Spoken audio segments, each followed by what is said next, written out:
Ceci est un livre audio autogénéré par Google. Introduction. La nouvelle MAJORITE reste dans l'ancien monde. 4 085 724 électeurs censurés exactement. Et oui, nous regroupons bulletins blancs et bulletins nuls. La réforme de 2014 qui s'est présentée comme une avancée démocratique en séparant dans les résultats les bulletins blancs des bulletins nuls, n'a été que l'aboutissement d'un jeu politicien, que nous rappellerons plus loin, qui a utilisé le vote blanc pour des intérêts particuliers. Les bulletins nuls sont dans l'esprit des votes blancs. On objecte souvent au vote blanc, qu'on ne sait pas ce que l'électeur a voulu dire.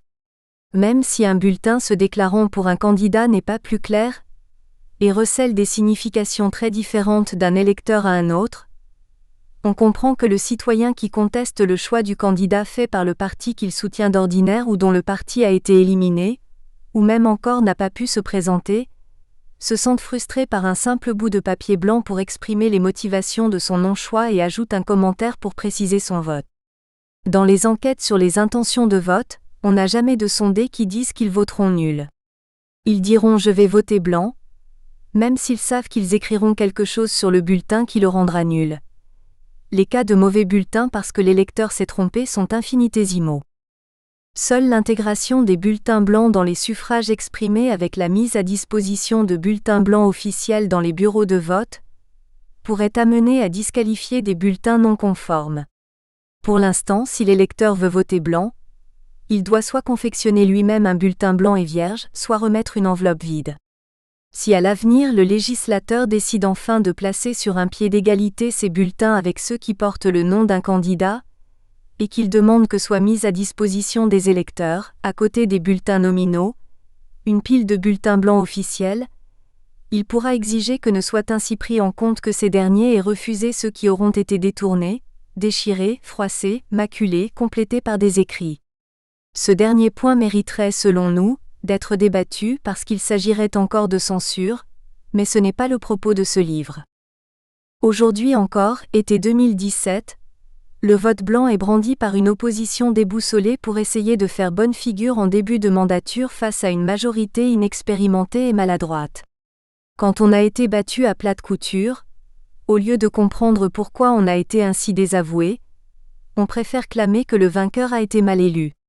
Et le vote blanc apparaît comme une bouée de sauvetage pour ces formations malmenées. Pourtant, Emmanuel Macron aurait eu la majorité absolue même si on avait pris en compte le vote blanc. Il aurait obtenu 58,47% des voix, contrairement à François Hollande en 2012 ou à Jacques Chirac en 1995 qui se seraient retrouvés en deçà des 50% nécessaires.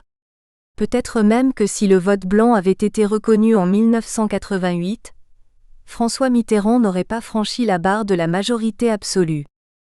Dans une enquête menée par l'Institut de sondage OpinionWay, lors du second tour de la présidentielle 2017, 32% des personnes interrogées déclaraient qu'elles auraient choisi de voter blanc si ce mode d'expression avait été un suffrage exprimé.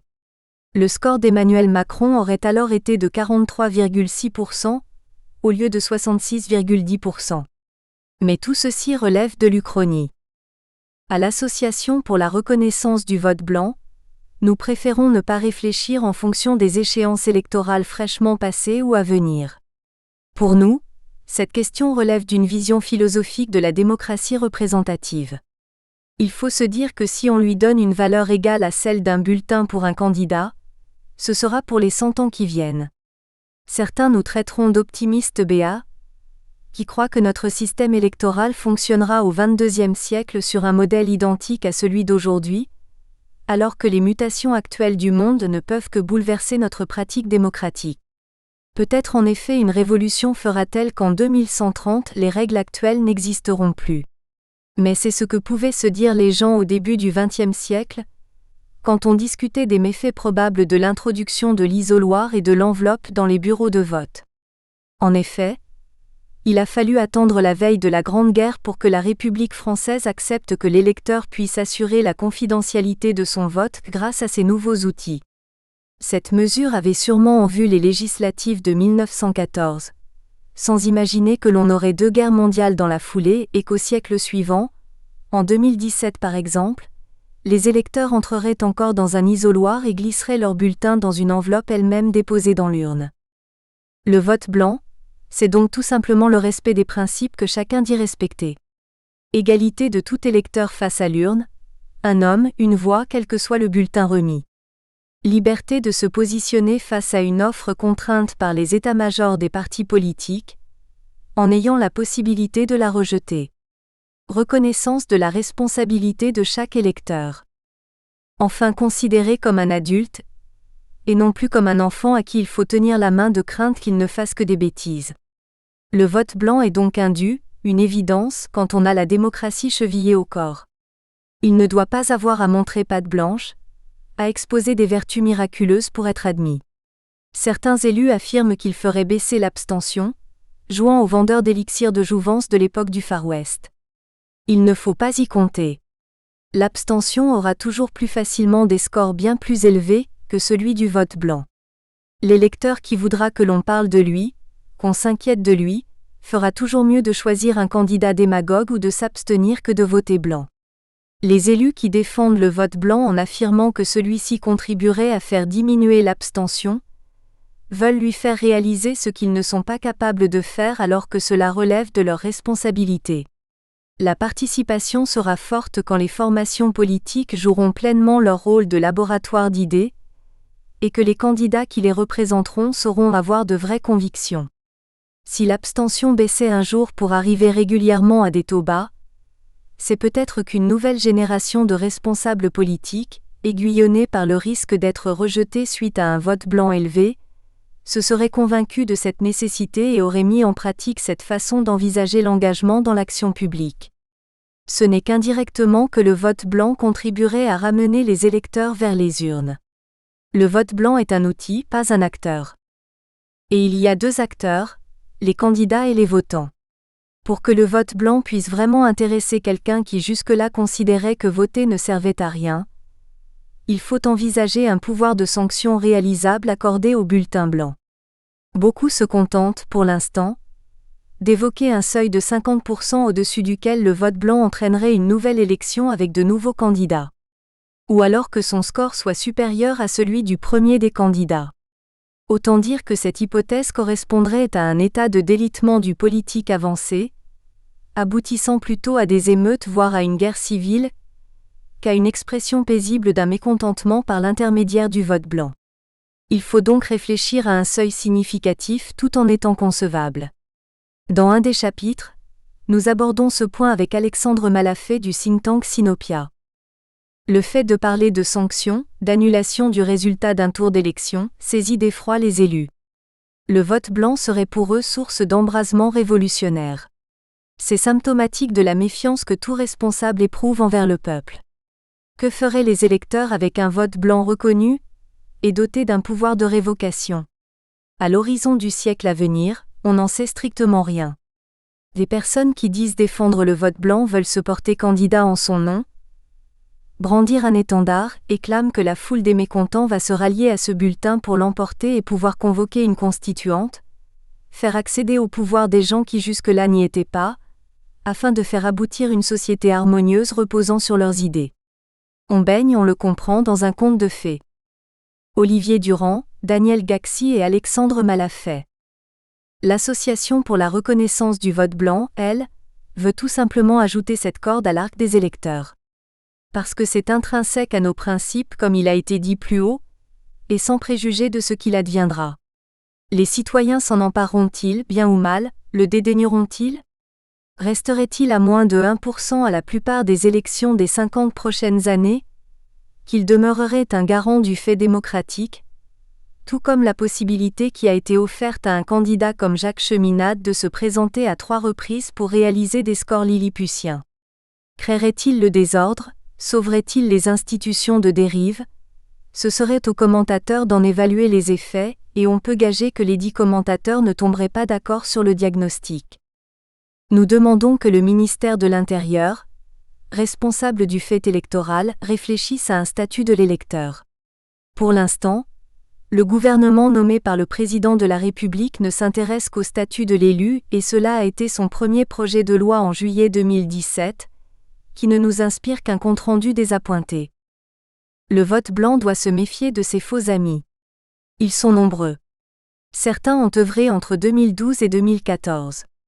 D'autres lui sourient aujourd'hui pour mieux lui tordre le cou plus tard, nous y reviendrons. Une troisième catégorie manipule le vote blanc à des fins politiciennes. Ce sont des personnes qui se trouvent dans l'opposition et qui doivent faire feu de tout bois pour montrer qu'ils existent. Le vote blanc fait partie des gadgets dont ils s'emparent pour essayer de discréditer les représentants de la majorité. C'est de la mauvaise foi. Ces parlementaires savent que si leur parti était au pouvoir, ce qu'ils proposent serait rejeté, et qu'eux-mêmes seraient moins virulents à le défendre, mais ils vont s'indigner que leurs adversaires majoritaires fassent les objections d'usage. Rédiger un amendement ou une proposition de loi est très rapide. Un simple copier-coller sur les nombreuses initiatives de ce type permet de rédiger les quelques lignes nécessaires pour donner l'impression que l'on prend à cœur cette question. Et tant pis si l'on complique la possibilité pour le vote blanc d'être audible dans le nouveau contexte entraîné par l'élection surprise d'Emmanuel Macron. Les initiatives de ces chevaliers blancs ont abouti à ce que l'AFP rédige un article, repris par de nombreux médias, sur le fait que le gouvernement avait dit non définitivement à cette question, s'appuyant sur le vote contre du groupe La République En Marche aux amendements proposés. La rapporteure LREM Yael Braun-Pivet avait ajouté de l'eau à ce moulin, en justifiant le refus d'un amendement demandant la commande d'un rapport sur le vote blanc par le fait qu'il y avait déjà eu assez de rapports et que le moment n'était plus à la réflexion. Soutenue par la garde des Sceaux Nicole Belloubet, elle conseillait toutefois au député Xavier Breton de saisir la commission des lois pour une demande de rapport ou de mission d'information. Mais c'est la première réponse abrupte et le vote de la majorité qui ont été retenus par les médias. L'impréparation par le groupe majoritaire explique ce cafouillage. Au Sénat, plus rodé, le même amendement du sénateur écologiste Joël Labbé a été rejeté en commission en tant que cavalier législatif, c'est-à-dire hors sujet. En effet, le projet de loi se concentrait sur le statut de l'élu, du parlementaire. L'électeur, comme toujours, était exclu des mesures souhaitées. On considère que restreindre certaines pratiques des élus va donner plus de pouvoir à l'électeur, que parce que le législateur va rappeler à l'ordre les professionnels de la politique et leur imposer des contraintes, le fonctionnement des institutions ira mieux. Jamais l'on n'envisage qu'en octroyant plus de pouvoir à l'électeur, on pourra moderniser notre vie démocratique. On pouvait donc regretter que la priorité du président Macron se porte, comme pour ses prédécesseurs, uniquement sur les représentants et non sur la force vive de la démocratie que sont les électeurs.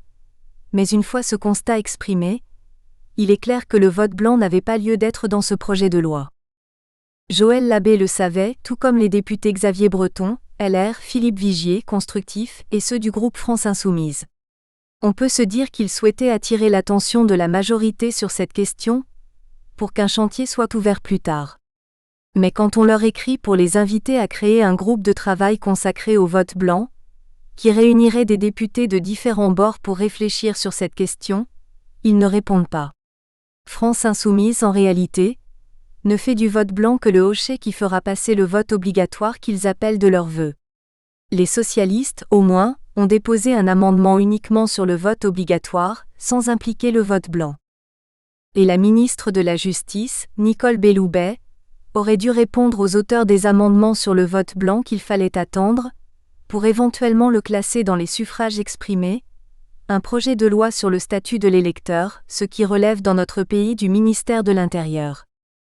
Cafouillage donc, qui n'a pu que ravir les députés de l'opposition puisque le but n'était pas de vraiment défendre les points soumis au débat, surtout pas celui du vote blanc, mais de pointer du doigt l'amateurisme du nouveau pouvoir. Le vote blanc n'a pas besoin de ce type de défenseur.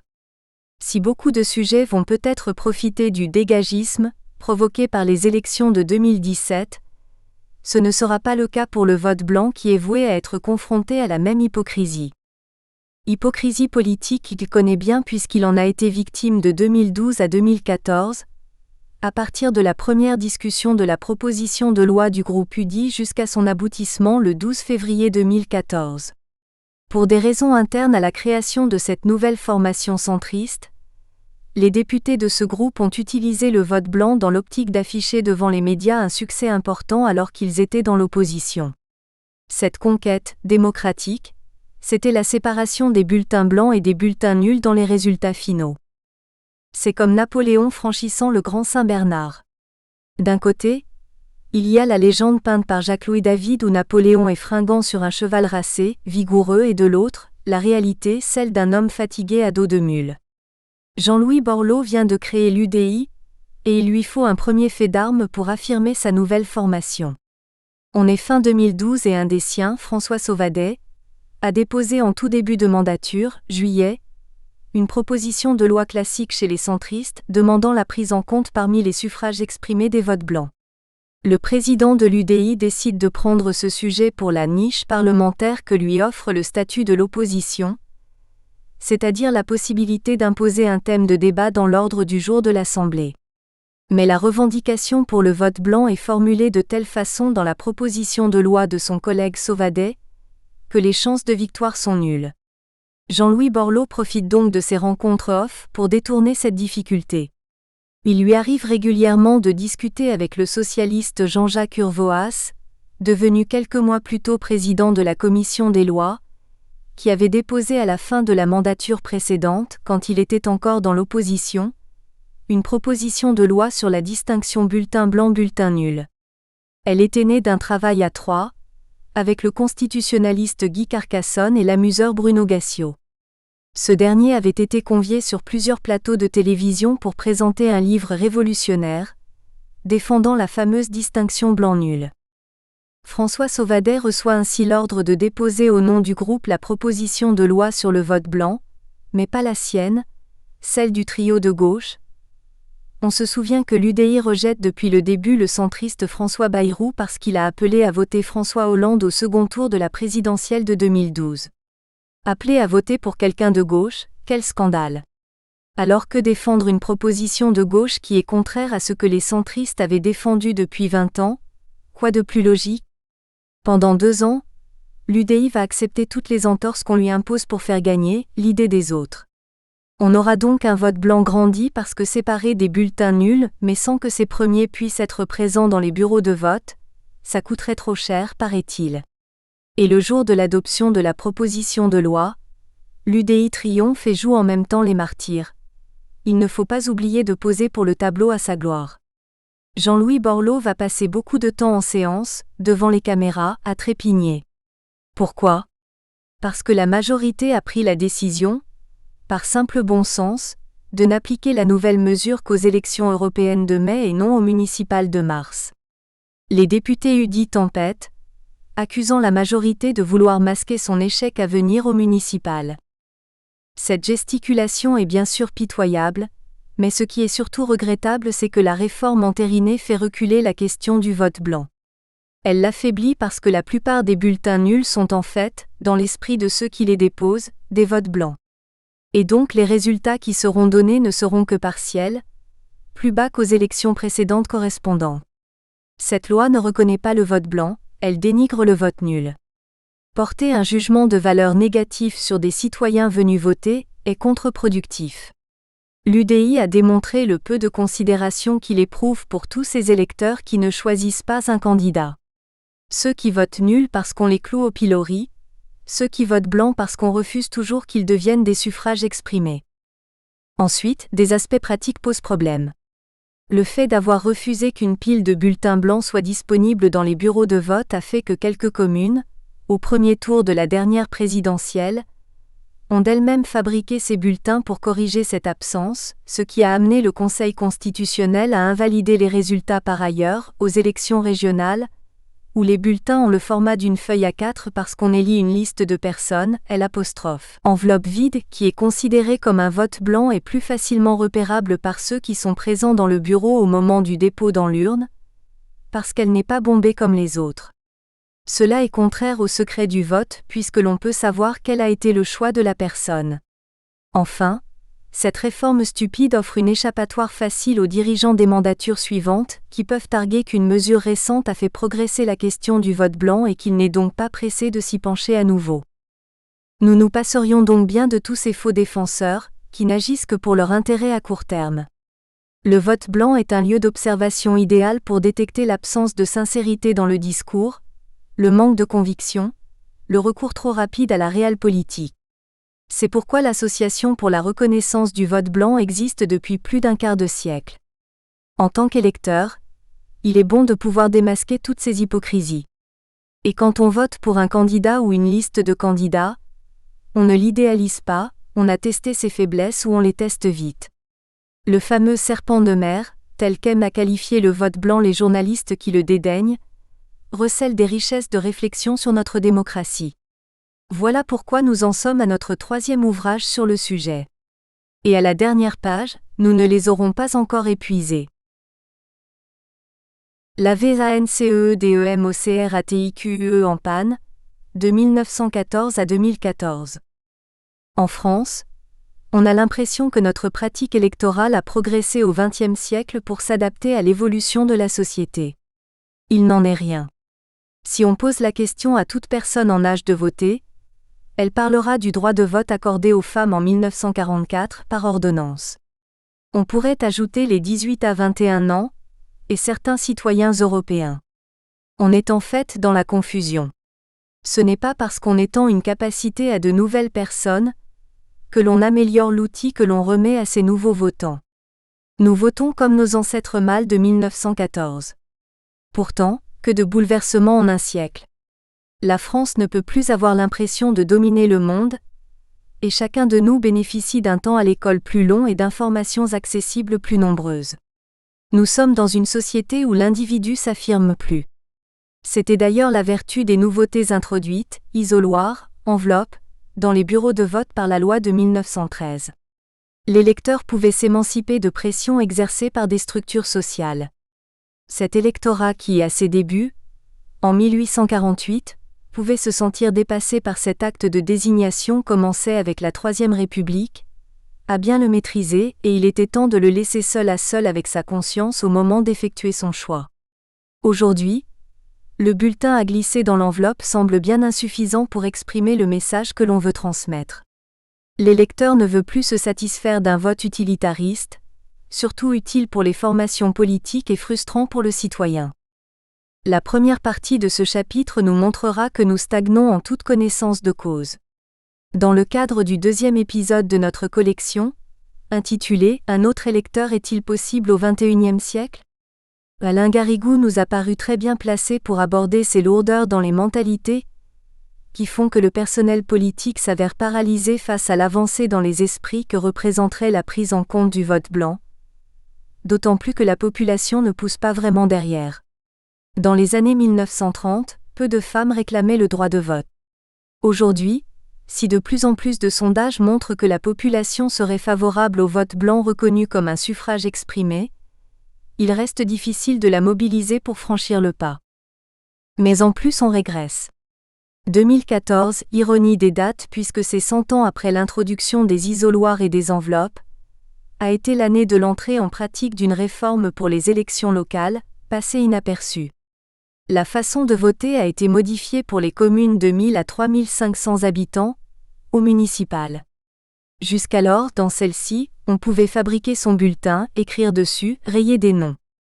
C'était la liberté qui permettait à des communes peu peuplées de désigner des conseillers municipaux malgré la pénurie de volontaires. Désormais, ces personnes se retrouvent avec les mêmes bulletins standards qu'elles connaissent aux autres élections.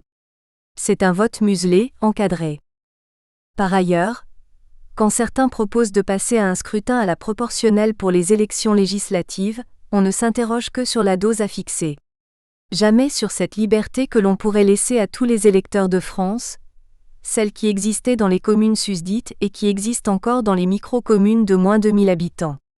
On perd de la fraîcheur, du sens de l'initiative, de l'implication que tout électeur est prêt à mettre au service de la République si on lui en laisse la possibilité. Mais comme on ne se focalise que sur les candidats et les partis qui les ont investis, on oublie l'essentiel de ce qui fait la démocratie, le peuple. Aurélia Troupel a étudié ces petites communes au moment où elles votent. Nous l'avons donc invitée à notre premier épisode, Vivre et voter dans un territoire.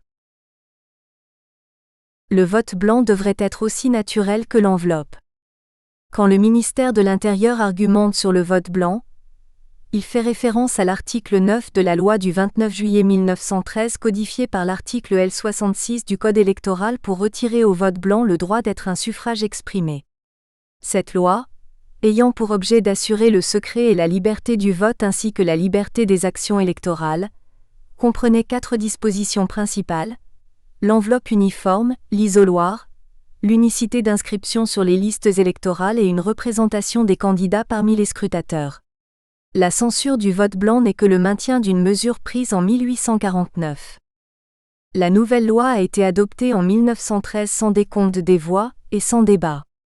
En 1914, pour les premières élections suite à cette loi, tout s'est déroulé comme si ces mesures existaient depuis toujours. 50 ans d'atermoiement. Pourtant, jusque-là, elles furent âprement discutées. Le débat pour l'utilisation de l'enveloppe a commencé en 1865, et c'est en 1880 que la question de l'isoloir y a été associée et discutée en commission. La suppression des inscriptions multiples a été demandée dès 1907. Ainsi, plus de 20 ans de militance pour le vote blanc de l'association ne signifie pas que notre cause soit non fondée. On se retrouve confronté aux mêmes archaïsmes qui, lorsqu'ils sauteront, apparaîtront dans toute leur superbe stupidité. Comme plus tard pour le vote des femmes, la France a largement été devancée. L'isoloir a été pratiqué dès 1857 pour l'Australie, 1872 pour le Royaume-Uni, 1877 pour la Belgique, à partir de 1891 pour les États-Unis, 1903 pour l'Allemagne et 1912 pour le Chili. Certes, aujourd'hui, les pays qui reconnaissent vraiment le vote blanc sont marginaux, mais la France, en éludant régulièrement cette possibilité, pourrait à nouveau se faire dépasser par l'Inde, le Bangladesh ou le Pakistan où cette question progresse. Un électeur formaté ou un électeur autonome? Alain Garrigou résume ainsi l'opposition farouche à l'enveloppe et à l'isoloir pendant des décennies. Le refus ou l'approbation de l'isoloir se confond avec le refus ou l'approbation d'une procédure électorale, c'est-à-dire d'une manière de voter. Des élus s'opposent donc sur ce que cela implique pour eux quant à la manière de faire voter et par conséquent de se faire élire. Ils défendent leurs intérêts pratiques, autrement dit leur chance d'être élus. Qu'on le veuille ou non, pour l'enveloppe et l'isoloir, les législateurs sont juges et parties et ne sont donc pas de bons législateurs pertinents, préoccupés par le bien commun. Montesquieu l'a suffisamment expliqué dans sa défense de la séparation des pouvoirs. Pour le vote blanc, c'est encore plus évident. L'élu législateur croit que cette mesure est tournée contre lui, alors qu'elle est faite pour renforcer l'électeur et donc la démocratie. Lors de la séance publique de l'Assemblée nationale du 22 novembre 2012, la question de la légitimité de l'élu a été plusieurs fois avancée. Beaucoup de députés croient que leur légitimité vient d'un électeur muselé, alors que leur victoire avec un électeur véritablement indépendant n'en serait que plus solide. L'électorat, cette masse qui fait peur. Il pourra y avoir derrière ce rideau bien des surprises. L'électeur peut y perdre son bulletin et sa tête aussi. Paul Bourgeois, 1898, Chambre des députés. Le désordre explicitement désigné est le désordre électoral. Implicitement, c'est de désordre politique qu'il s'agit. Le marquis de l'Estourbillon situe dans l'isoloir le foyer initial de tous les troubles. Le vote non assisté peut devenir un vote débridé, celui d'une masse inorganique assez proche de ce que représente une foule, rassemblement d'individus abandonnés à leurs passions, à leurs vices, à leur vulgarité. L'isoloir ressuscite la peur qu'avait pu susciter le suffrage universel, avant qu'il paraisse domestiqué, civilisé, ritualisé. On retrouve cette peur du vote blanc quand des opposants avancent comme argument des pourcentages très élevés de bulletins blancs, qui bloqueraient les institutions. Si cette menace n'a pas été entendue lors du dernier débat à l'Assemblée, en revanche, ce sont les bulletins nuls qui ont récupéré toute cette art attribuée à l'électeur. Aujourd'hui, l'élu est plus important que l'électeur. Le 22 novembre 2012, à l'Assemblée, la possibilité de faire du vote un suffrage exprimé a surtout essuyé des reproches techniques. La controverse sur l'isoloir est aussi trompeuse que révélatrice. Trompeuse parce que sous des apparences dérisoires ou incongrues, elle oppose des conceptions du citoyen derrière la façade des arguments techniques, Révélatrice parce qu'en se focalisant sur cette technologie, elle désigne son enjeu, le citoyen isolé. 80 années plus tard, cette individualisation du citoyen se confirmait, et ce n'est pas le refus de la modernisation électorale qui l'aurait empêché. Aujourd'hui, la démocratie doit consacrer l'électeur citoyen responsable et indépendant des formations politiques avec le vote blanc. Pour l'instant, nos élus sont conservateurs et ne raisonnent qu'à très court terme. Il faut agir pour dépasser ces crispations. Il nous faut donc poursuivre l'avancée de 1913. Comme le note Alain Garrigou dans son article, un simple mobilier comme l'isoloir fait jaillir deux visions opposées du citoyen, deux façons d'envisager la démocratie, l'une considérant que l'on est allé suffisamment loin et l'autre pensant qu'elle s'améliore sans cesse. L'isoloir peut donc être tout autant le lieu qui symbolise la trahison de l'électeur, comme le dira plus tard Jean-Paul Sartre, qui ne vote plus selon sa place dans la société comme être l'endroit où il réfléchit, où il s'autonomise. L'isoloir place l'électeur dans la situation d'avoir à exprimer la partie la plus profonde de sa personne, sa conscience intime. Il le place devant son devoir d'opinion, incompatible avec toute aliénation subie ou consentie du vote. Reconnaître le vote blanc, ce serait continuer dans la logique de l'isoloir. L'électeur devenu autonome deviendrait indépendant à l'égard de l'intelligentsia politique, en pouvant refuser le kit prêt à consommer disponible sur la table du bureau de vote, et en faisant entendre ce refus. Il peut davantage voter en conscience. Lors de l'épisode 2 de notre collection sonore, intitulée « Un autre électeur est-il envisageable au XXIe siècle ?», nous sommes revenus rapidement sur cette longue période de conquête de l'isoloir et de l'enveloppe avec Alain Garrigou. Ça avait été oublié et j'ai exhumé cette histoire. On disait que les électeurs paysans n'allaient pas savoir mettre leur bulletin dans l'enveloppe dans le noir de la cabine, avec en plus de gros doigts durcis par le travail. Les ouvriers aussi. La mauvaise foi est l'adversaire récurrent. Une mauvaise foi confortée par l'élite intellectuelle. Dans notre premier livre publié chez l'Harmattan, nous avions consacré un chapitre comparant les arguments développés contre le vote des femmes au Parlement avec ceux enregistrés contre le vote blanc. On démontrait des similitudes dans la mauvaise foi. On les retrouve avec ces débats antérieurs. L'encadré reprenant un extrait du débat sur l'isoloir et l'enveloppe au Sénat le 12 décembre 1907, voire encadré page suivante, est révélateur. La critique faite par le sénateur SFIO Siméon Flessière de l'isoloir nous apparaît ridicule aujourd'hui alors que des parlementaires d'un autre bord l'approuvent dans cette séance. Même l'enveloppe qui semble ne pas devoir faire l'objet d'une opposition importante ne sera pas entérinée cette année-là et il faudra attendre encore 6 ans. Monsieur Flessière. Messieurs, l'article 3 prévoit une cabine dans laquelle l'électeur aura à prendre des listes qui seront à sa disposition, et où, après les avoir consultées, il aura à introduire son bulletin de vote dans l'enveloppe officielle prévue à l'article 2. Je fais appel ici à ceux de nos collègues qui ont présidé des bureaux de vote, au cours des fonctions de maire ou d'adjoint que la plupart d'entre vous ont certainement occupées et occupent encore. Eh bien, ne vous est-il pas apparu d'une façon très évidente, que la plupart des électeurs, même des électeurs lettrés ayant habituellement toute la liberté de... Nous espérons que vous avez apprécié cet aperçu. Pour continuer à écouter ce livre audio sur Google Play Livres, utilisez le lien dans la description de la vidéo.